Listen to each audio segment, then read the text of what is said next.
представници на медиумите, почитувани граѓани. Денеска во рамките на нашите континуирани активности за драстично подобрување на материјално-техничките и инфраструктурни капацитети на полицијата, заедно со градоначалникот на Берово, господин Звонко Пекевски, моите соработници, директорот на Бирото за јавна безбедност, колегите од секторот за внатрешни работи Штип, имавме работна средба во Оделението за внатрешни работи во Берово и при тоа направивме увид во целосно реконструирани простории на зградата на МВР Берово. Ова е 76-тиот објект кој што е реконструиран целосно и со што се подобрува капацитетот на условите за работа на полициските службеници. Несомнено, инфраструктурата на било која институција во рамките на незината материјална, техничка опременост и стандардизираност еден од суштински предуслови за ефикасност во работењето и за квалитетот во работењето. Водени од оваа премиса, динамично тргнавме во процес на надминување на претходните состојби кои што беа со план и јасно одредена цел да воспоставиме модерни стандарди на функционирањето, како на полициските службеници, така и на нивните средства за работа, на нивните објекти и на нивната опременост.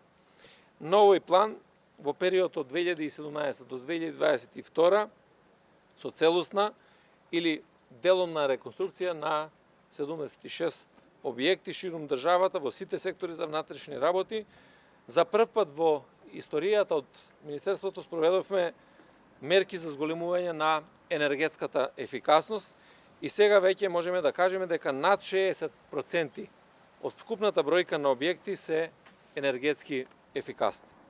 За имплементација на овие мерки, заедно со комплетните реконструирани активности од буџетот на МВР беа инвестирани средства во вкупен износ од 460 милиони денари.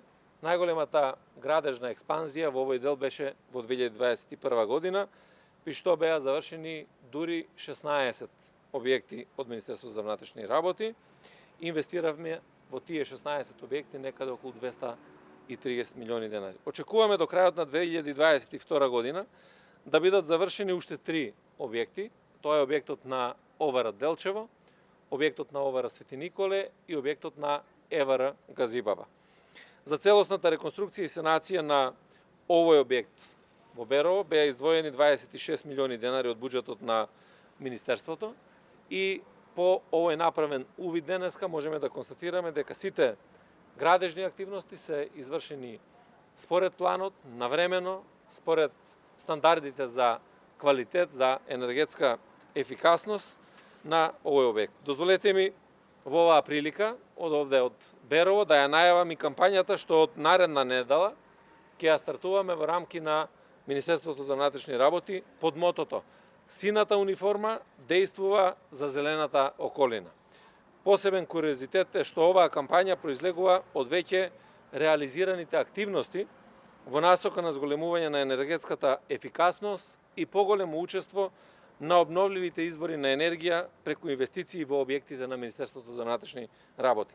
Зелената акција која во овие неколку години ја спроведуваме како раководство во МВР е во насока на владините приоритети за трансформација на енергетски план и има за цел да ја подигне свеста, и тоа јавната свест, и кај граѓаните, и кај институциите, деловните субјекти, дека сите заедно можеме да придонесеме кон голема заштеда, заедничко менување на енергетскиот профил на државата, но и кон заштита на животната средина, заштита на воздухот, зголемување на квалитетот на воздухот и генерално на зелената околина. И токму сметавме дека Берово е местото од кое што можеме да најавиме една ваква наша активност, која што ќе се одвива во наредниот период. Благодарам на вниманието.